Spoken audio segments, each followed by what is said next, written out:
दिग्दर्शन असम आफूहरू सबैलाई नै सादर अभिवादन छ। हामी त आफ्ना मानिसको खोजीमा दर दर घर घर हिँड्ने गर्छौँ।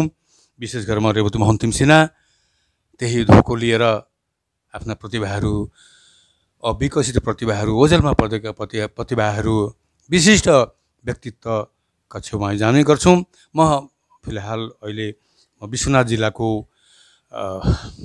पानी भण्डारमा छु। पानी भण्डार एउटा हाम्रै मानिसको बसती हो, राम्रो बसती एकत्रित भएर बस्नुभएको छ। साहित्य संस्कृति परायण मानिसहरू हुनुहुन्छ र पानी भण्डारमा मैले हाम्रै छेउकै कोमलियाका एक विशिष्ट चिन्ताविद कवि गजलकारसँग म तपाईँहरूलाई भेट गराउन जान्छु। नयाँ कौशली लिएर उहाँ हुनुहुन्छ रुद्र ढुङ्गेलज्यू, मेरो छेउमै हुनुहुन्छ। तपाईँलाई दिग्दर्शनमा तपाईँले मलाई निम्त्याउनु भयो, समय निकालेर मेरो दुई चार कुरा म राख्न पाउने भएँ। त्यसले गर्दा तपाईँलाई धेरै धेरै मुरी धन्यवाद छ। हजुर ढुङ्गेलज्यू धन्यवाद।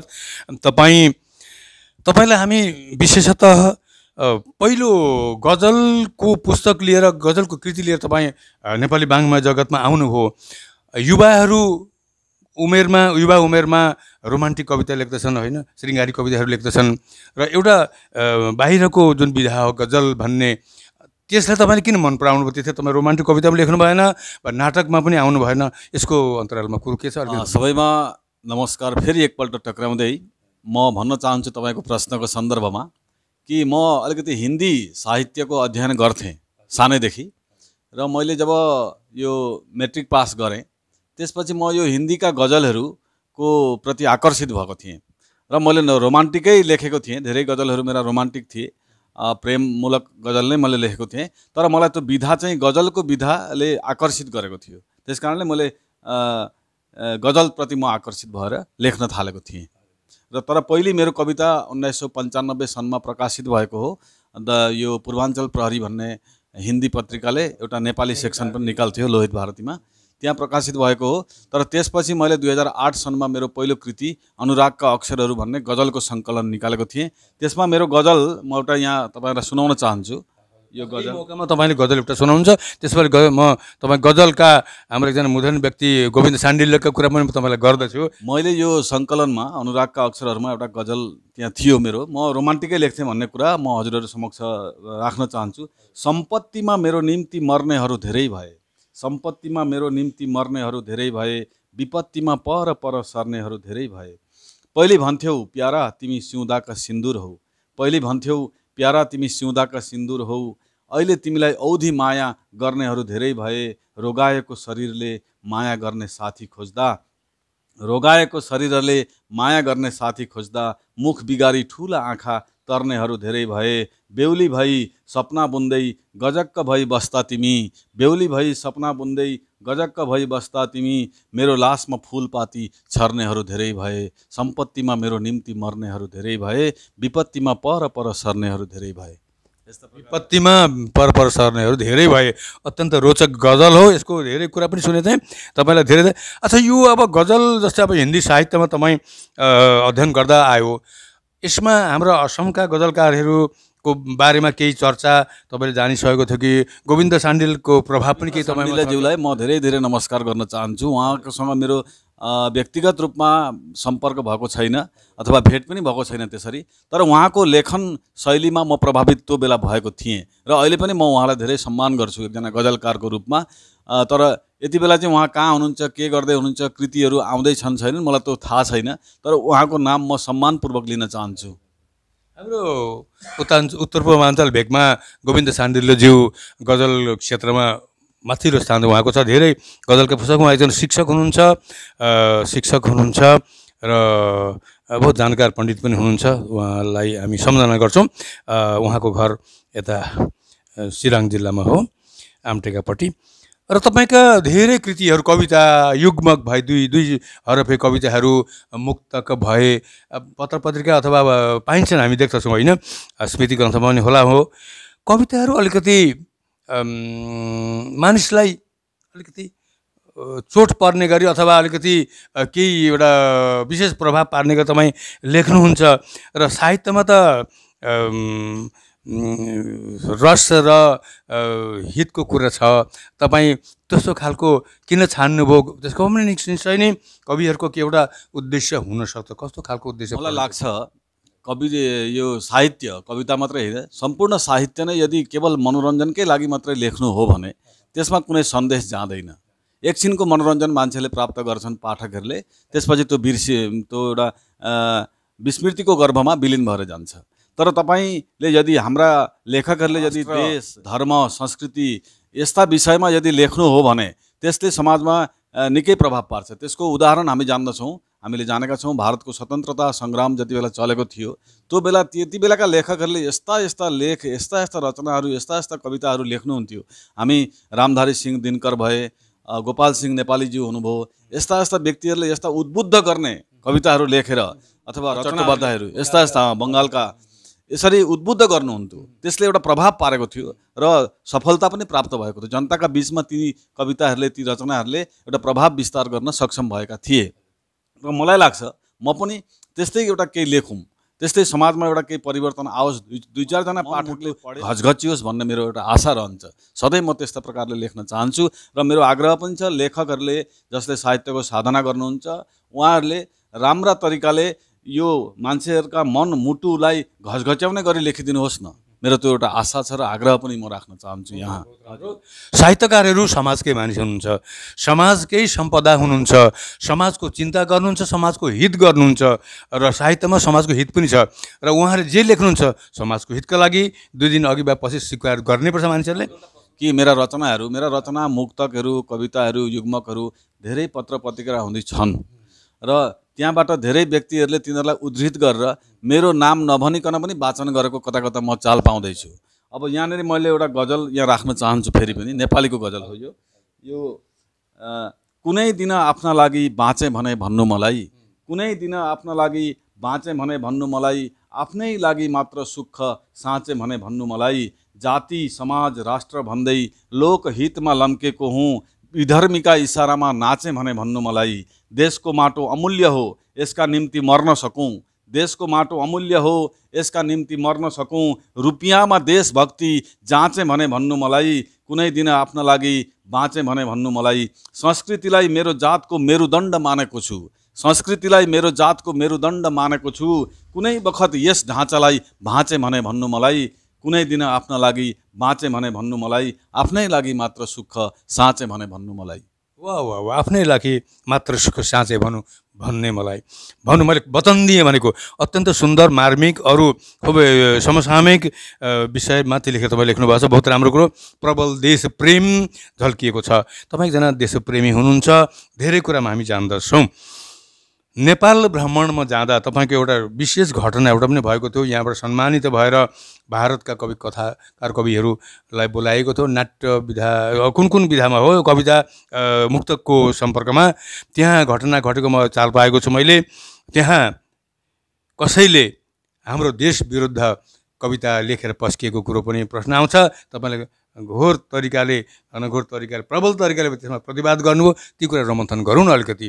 त्यो हाम्रो सबैका लागि चाहिँ सायद 2017 थियो होला र नेपालबाट यो ठाडो भाका लोककला परिषदले हामीलाई निम्त्याउनु भएको थियो। लमजुङ भन्ने जिल्ला नेपालको, त्यसको बेसी सहरमा हामी आसामबाट असम नेपाली साहित्य सभाको ब्यानरमा हामी गएका थियौँ 14-15 जना व्यक्तिहरू, साहित्यिकहरू। र त्यहाँ बेसी सहरमा हामीलाई सम्मान गरियो। नारायणघाटमा पनि सम्मान भयो, बेसी सहरमा सम्मान भयो, पोखरामा पनि पछि सम्मान भयो। तर त्यो बेसी सहरको एउटा घटना, जुन घटनामा एउटा बन्द हलभित्र हामीलाई बोलाएर उहाँका पनि साहित्य कलाकारहरू हुनुहुन्थ्यो, सबैजना सँगै भएर कविता वाचनको त्यहाँ कार्यक्रम राखिएको थियो। र त्यसमा पहिले उहाँका स्थानीय कविहरूले कविता वाचन गर्न थाल्नुभयो। त्यसमा एउटी महिलाले कविता एउटा वाचन गर्न थाल्नुभयो। यस्तो प्रकारले वाचन गर्नुभयो कि त्यसमा उग्र भारत विरोधी शब्दहरू समावेश गरिएका थिए। भारत विरोधी, यो माओवादले सायद प्रेरित भएर होला त्यो बेला त्यस्तो आक्रोशपूर्ण, भारतलाई एकदमै गाली गर्ने तरिकाले जब कविताका शब्दहरू सुरु भए, त्यहाँ मलाई सुरुवातमै कस्तो लाग्न थालिसकेको थियो। मलाई एक प्रकारले म क्रोधित हुन थालेको थिएँ र अलिकति कविता वाचन भइसकेपछि म जुरुक्क उठेँ। हाम्रा सबैजना बसिरहनु भएको थियो। यो कुरालाई डम्बर दाहालज्यूले, त्यति बेला तत्कालीन उहाँ पनि जानुभएको थियो त्यो समयमा, सायद असम नेपाली साहित्य सभाको सभापति हुनुहुन्थ्यो कि पछि एउटा किताबमा लेख्नुभयो रहेछ उहाँले यो प्रसङ्ग, तर मेरो नाम लेखिदिनु भएन त्यहाँ। हाम्रा एकजना साहित्यिकले भन्नुभयो, तर रुद्र ढुङ्गेलले भनेर भन्नु भएन उहाँले। केमा किन भन्नु भएन त म जान्दिनँ, भन्नुभएको भए राम्रो हुन्थ्यो। अच्छा, त्यो बेला मैले उठेर प्रतिवाद गरेँ, भारत विरोधी कुराहरू सुन्न हामी यहाँ आएका होइनौँ, यो कविता वाचन तत्काल बन्द गर्नुपर्छ भनेर मैले जब बन्द गर्न लगाएँ, मेरो साथसाथै टीकाराम उपाध्याय निर्भीकज्यू, जसलाई म बहुत सम्मान गर्छु, सम्मानीय हाम्रा काका हुनुहुन्छ, एकदम प्रौढ साहित्यकार हुनुहुन्छ, धेरै ज्ञानी हुनुहुन्छ, उहाँले पनि त्यस कुराको प्रतिवाद उठेर गरेपछि हाम्रा जम्मै मान्छे त्यति बेला उठ्नुभयो र त्यो कविता ती वाचन बन्द भयो। र आफ्नो मातृभूमिप्रतिको हाम्रो जुन कर्तव्य हो, कसैले केही भन्दैछ, कसैले राम्रो लागिरहेको छ भनेर चुप लाग्न सकिँदैन। त्यहाँ कुनै प्रतिवाद गर्ने कुरामा हामीले प्रतिवाद निश्चय पनि गर्नुपर्छ, अरू भविष्यमा पनि हामी गर्दछौँ। राम्रो, बहुत जोरदार प्रतिवाद हो यो। अरू यस्तो हुनैपर्छ। देश विरोधी कुराहरू गयो भने हामी भारतीय भएर हामी त सह्य गर्ने कुरा हुँदैन। त्यसपछि दुईजना मान्छेले मलाई बाटामा भेट्नुभयो निस्केर आउँदा, उहाँहरूले भन्नुभयो हजुरलाई नमस्कार छ। मैले भने अब नचिनेका मान्छे नमस्कार भने, उहाँले भन्नुभयो तपाईँ जस्ता मान्छे हाम्रो नेपालमा हुन्थे भने नेपालको यस्तो दुर्दशा हुने थिएन। हाम्रा नेपालमा त नेपाललाई गाली गरेको मान्छेले सुनिरहन्छन्। आफ्नो देशप्रति तपाईँको जुन माया हामीले देख्यौँ, त्यसका लागि तपाईँलाई मुरी साधुवाद भन्नुभयो उहाँले। अनि उहाँले भन्नुभयो के खानुहुन्छ? मैले भने म त पान एउटा खान चाहन्थेँ, तर यहाँ पानका दुकान पाइँदा रहन्छन्, पसल रहन्छन् पानका भन्दा। उहाँले 1 किलोमिटर जति हिँडेर लगेर एकजना बिहारी भाइको पान दोकानमा मलाई पान पनि खुवाउनु भयो। यतिसम्म भएको थियो। धन्य तपाईँलाई। देशप्रेमी एउटाको मानिसको एउटा व्यक्ति सत्ताको कस्तो खालको आचरण हुनुपर्छ त्यहाँ देख्यो। तपाईँले 1988 मेट्रिक पास गर्नुभयो, एसएसएलसी पास गर्नुभयो। पास गरेपछि नै राष्ट्रिय स्वयंसेवक सङ्घमा तपाईँ लाग्नुभयो। त्यतिखेर धर्म भनेको क्या हो, देशप्रेम भनेको क्या हो, नीति भनेको क्या हो, त्यो आउँदैन सबैका क्षेत्रमा प्रायः जसोलाई त्यो आउँदैन। तपाईँको त्यतिखेर त्यो कसरी आयो, कसबाट तपाईँ प्रेरित हुनुभयो? अरू यो आरएसएस भनेको के हो? यत्रो विशाल अनुष्ठान चलिरहेछ देश विदेशमा, हामी सबैलाई त्यो कुरो थाहा पनि छैन। अलिकति त्यसको झलक पनि दिनुहुन्छ? के कारण तपाईँ यो राष्ट्रिय स्वयंसेवक सङ्घमा पस्नुभयो र के गर्दै हुनुहुन्छ? राष्ट्रिय स्वयंसेवक सङ्घ भनेको विश्वको सबैभन्दा ठुलो अराजनैतिक सांस्कृतिक एउटा संस्था हो। र 1988 सनमा जति बेला म एउटा केटो थिएँ, त्यो बेला मैले मेट्रिक पास गरेर निस्किने बित्तिकै त्यो बेला रेडियो थियो, रेडियो सुन्थ्यौँ हामी। अरू खबरा कागज जुन पत्रिकाहरू, दैनिक समाचार पत्रहरू हाम्रो घरमा आउँथे र त्यहाँ अयोध्याको राम मन्दिर सम्बन्धी कुराहरू हामी पढ्न पाउँथ्यौँ। म पनि पढ्न पाउँथेँ, म रुचि लिन्थेँ ती कुराहरूमा। र मेरो घरमै मेरो बडबाउ, मेरो पिताजीका मालदाजु डिल्लीराम ढुङ्गेल, उहाँहरू ती कुरा चर्चा गर्नुहुन्थ्यो। मेरो काइला बडबा हुनुहुन्थ्यो देवी प्रसाद ढुङ्गेल, यो ठुलो पञ्चायतका सभापति हुनुहुन्थ्यो, विश्वनाथ गाउँ पञ्चायतका। त्यो बेला त्यहाँ चर्चाहरू भइरहन्थे। र त्यो बेला मनेश्वर राजवंशी भन्ने एकजना राष्ट्रिय स्वयंसेवक सङ्घका प्रचारक विश्वनाथ चारालीमा आउनुभएको थियो। कसैको घरमा भाडा लिएर बस्नुहुन्थ्यो र हामीसँग भेट भयो। त्यो कुराले गर्दा धार्मिक एउटा चिन्तन घरमा संस्कार थियो भनेर त्यो मनेश्वर राजवंशीसँग भेट भएपछि हामीहरू शाखातिर लाग्यौँ। शाखा हुन्छ 1 घन्टाको, र कमलियामा हामीले शाखा आरम्भ गरेका थियौँ। र मसँग दीपक निरोला भन्ने मेरो साथी, प्रकाश ढुङ्गाना, अनि मेरो भाइ एउटा वीरेन्द्र राणा, अहिले नेपाली संस्कृति सुरक्षा परिषदमा उहाँ महासचिव हुनुहुन्छ असममा। उहाँ वीरेन्द्र राणा सबैलाई मैले बोलाएर ल्याएर सुरुवात गऱ्यौँ हामीले। राष्ट्रिय स्वयंसेवक सङ्घ भनेको शुद्ध एउटा हिन्दुत्वनिष्ठ, हिन्दू मान्छेहरूको बिचमा एकता स्थापन गरेर, शक्ति सञ्चय गरेर, मान्छे शाखाद्वारा मान्छेको निर्माण गरेर आफ्नै मातृभूमि भारतभूमिलाई, भारतवर्षलाई जम्बूद्वीप जुन भनिन्थ्यो, जुन एउटा विश्वमा चम्किलो, हजुर, जम्बूद्वीपलाई नै सांस्कृतिक रूपले अहिले सङ्कल्पमा हामी भन्छौँ नि, भारतवर्षे भरतखण्डे जम्बूद्वीपे आर्यवर्ते, यो मातृभूमिलाई अगाडि विश्वगुरुको आसनमा कसरी बसाउन सकिन्छ, त्यो चिन्तनमा लाग्ने काम गरेको छ आरएसएसले। राष्ट्रिय स्वयंसेवक सङ्घले यसको मुख्य कार्यालय नागपुरमा छ। 1925 सनमा डाक्टर केशव बलिराम हेडगेवारले, उहाँ कङ्ग्रेसको कार्यकर्ता हुनुहुन्थ्यो त्यो बेला, भारत स्वाधीन गर्नको लागि आन्दोलनमा संलग्न हुनुहुन्थ्यो। तर उहाँले यसो चिन्ता गर्नुभयो कि यो यसरी कङ्ग्रेस गरेर के हुन्छ, हाम्रो माझमै विभाजन छ, जबसम्म हिन्दू एक हुन सक्दैनन् तबसम्म भारतको उत्कर्ष भने जस्तो तरिकाले हुँदैन भनेर उहाँले फेरि फर्केर गएर नागपुरमा, हजुर, 1925 सनमा उहाँले 4-5 जना केटाहरूलाई लिएर आरएसएसको प्रारम्भ भयो। त्यसपछि हुँदै हुँदै आज विश्वमा तपाईँहरू सबैले देखिरहनु भएको छ आरएसएसको गतिविधिहरू, आरएसएसका कार्यशैलीहरू, आरएसएसको समाज सेवा, राष्ट्र सेवा, धर्म सेवा हामी सबै जान्दछौँ। र अब 2025 मा 100 वर्ष हुन जाँदैछ राष्ट्रिय स्वयंसेवक सङ्घ प्रतिष्ठा भएको। र त्यो 25 सनको जुन एउटा हाम्रो शतवर्ष हुन्छ, त्यो शतवर्षको लागि म जम्मै तपाईँहरूलाई जानकारी दिँदै भन्न चाहन्छु, राष्ट्रिय स्वयंसेवक सङ्घ अछुत होइन, हामीहरूकै बिचको एउटा ठुलो सङ्गठन हो। यसमा जोडिएर हामीले आफ्नो शरीर, आफ्नो मन, आफ्नो बुद्धिलाई विकास गर्दै भारत माताको सेवामा आफूलाई हामी समर्पित गर्न सक्छौँ भन्ने कुरा। तपाईँले राम्रो एउटा सूक्ष्म तरिकाले भए पनि एउटा आभास हामीले पायौँ राष्ट्रिय स्वयंसेवा सङ्घको। र तपाईँको इच्छा परिपूर्ण गर्नु, परमपिताले देशप्रेमी हुनुहुन्छ, समाजप्रेमी, संस्कृति प्रेमी हुनुहुन्छ, बहुत बहुत। अच्छा, यो कुरो के छ भने तपाईँ स्नातक तहसम्म पढ्नुभएको हो र नोकरी गर्नु भएन, जागिर गर्नु भएन। हामीले जान्दाखेरि तपाईँको जागिरको सुविधा पनि थियो, गर्नु भएन। र यसो सरकारी पैसाले आनन्दमय जीवन यापन गर्ने वासना पनि तपाईँको भएन। यो र एउटा कृषकको जीवन, खेती गर्नुहुन्छ, साहित्य पनि चर्चा गर्नुहुन्छ, विहङ्गम दृष्टि पनि राख्नुहुन्छ समाजप्रति। र यो के तपाईँको सिम्पल लिभिङ, हाई थिङ्किङ हो कि न अरू केही उद्देश्य? म कसरी भन्नु आफ्ना कुराहरू आफूले भन्न आत्महत्या जतिकै हो। त्यो महाभारतको एउटा प्रसङ्ग आउँछ, युधिष्ठिरले जब गाण्डीवको अपमान गर्नुभएको थियो अर्जुनलाई, तैँले यसो गर्न सकिनस्। त्यो गाण्डीवको अपमान जसले गर्थ्यो त्यसलाई अर्जुनले हत्या गर्ने फेरि प्रण थियो। तर अब हत्या दाजुलाई गर्नु भएन। कृष्णले बुद्धि सिकाउनु भयो कि तिमी आत्मश्लाघा गर। आत्मश्लाघा भनेको तिम्रो आफ्नो बढाइ आफै गर, अनि त्यो आत्महत्या जतिकै हुन्छ र तिमी बाँच्दछौ भन्ने एउटा प्रसङ्ग छ। त्यस्तै मैले मेरा कुरा भन्न हुँदैन। मैले नोकरी खोजिनँ। त्यो बेला त्यो 88 को समयमा, अब 90, 91, 92 मा त ठुलो आन्दोलन भयो अयोध्यामा, कार सेवकहरू मारिए पनि। मेरै घरबाट मेरो माइला बडबा, मेरो गाउँको गणेश नेवार भन्ने दाजु कर सेवकको रूपमा अयोध्या जानुभएको थियो। उहाँहरूको प्रेरणा अहिले पनि छ। र त्यो समयमा कङ्ग्रेसको राज थियो, र नोकरी खोज्दै जान भेट्ने पनि कन्डिसन थिएन, अथवा हामी शाखा गर्थ्यौँ, आरएसएसको शाखा चलाउँथ्यौँ। अनि मेरो उद्देश्य के थियो भने मेरा गाउँका भाइहरू, बहिनीहरू, मेरा गाउँका जनताहरूलाई समाजसँग, राष्ट्रसँग कसरी जोडौँ, कसरी म उहाँहरूलाई यो नाटक भयो, खेल भयो, अथवा मञ्चमा प्रदर्शन गर्ने कलाहरू भयो, कसरी सिकौँ, त्यो उसमा लागेर मैले यो गाउँघरमा विस्मय भन्ने एउटा असमिया पत्रिका आउँथ्यो, नेपाली पत्रिका पनि बाहिरबाट आउँथे, ती पत्रिकाहरू पढ्न सिकाउने, केटाकेटीलाई फ्रीमा पढाउने, यस्ता कार्यहरू म गर्दै जाँदाखेरि मैले थाहा नै पाइनँ कताको नोकरी कसले दिन्छ, के गर्छ, मलाई त्यो जानकारी भएन। म समाजसँग कम्प्लिट मिलेँ।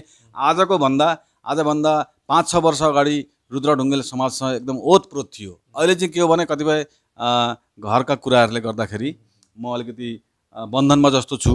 त्यही पनि भगवान्सँग प्रार्थना छ मलाई 1-1.5 वर्षभित्रमै फेरि उहाँले समाजमा फेरि अगाडिकै जस्तो जडित गराउनुहोस् भन्ने छ। र म एउटा मुक्तकले म हजुरहरूलाई मेरो जानकारी गराउन खोज्छु। मेरो श्रीमतीले बेला बेला मलाई भन्ने गर्थिन्, तपाईँ किन बाहिरै मात्रै कुद्नुहुन्छ, समाजकै मात्रै चिन्ता गर्नुहुन्छ, घर बितेर गइसक्यो भन्दा मैले उहाँलाई, तिमी गर्छौ घरको कुरा मैले समाज छोडौँ कसरी, तिमी गर्छौ घरको कुरा मैले समाज छोडौँ कसरी, काँडे बनले देशै छोप्यो बारी मात्रै गोडौँ कसरी, तिमी गर्छौ घरको कुरा मैले समाज छोडौँ कसरी, काँडे बनले देशै छोप्यो बारी मात्रै गोडौँ कसरी, सबैजना घरमै बसे राष्ट्र कर्म गर्ने कसले हो, सबैजना घरमै बसे राष्ट्र कर्म गर्ने कसले हो, चिन्ता हुन्छ समाजसँग व्यक्ति मैले जोडौँ कसरी, चिन्ता हुन्छ समाजसँग व्यक्ति मैले जोडौँ कसरी।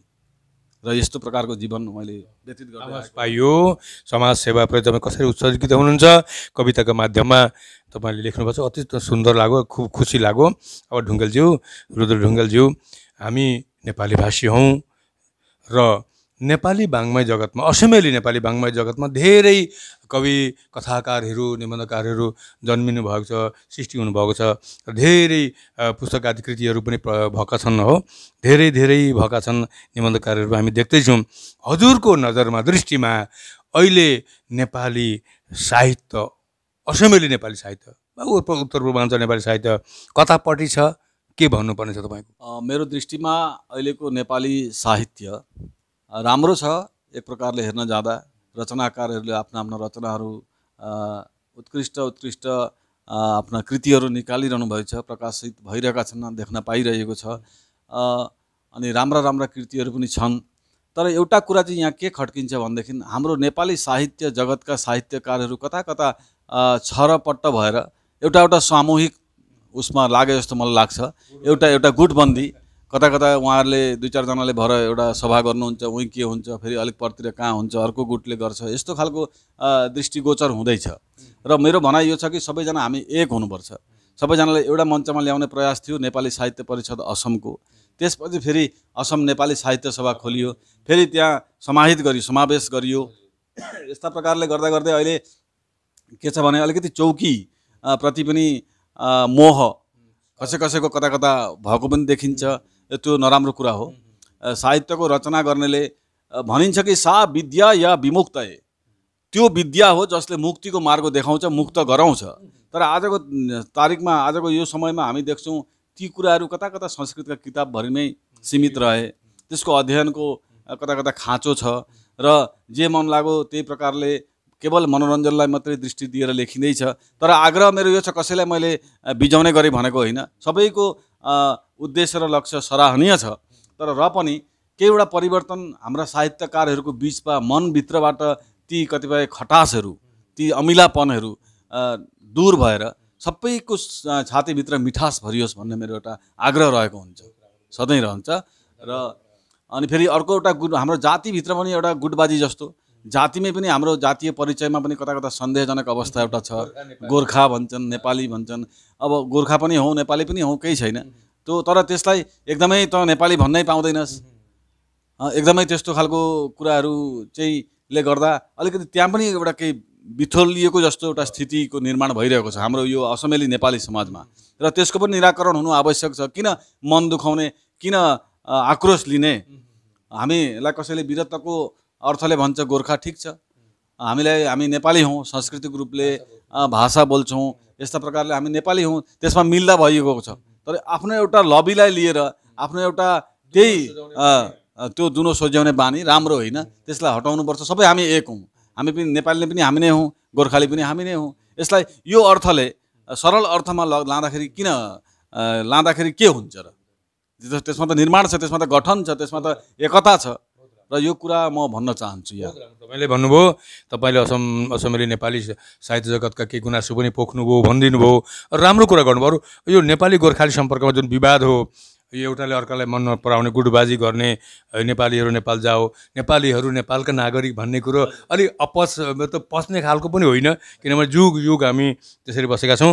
तपाईँले एउटा महत्त्व लिनुभयो दिग्दर्शन आश्रमको मजेरीमा।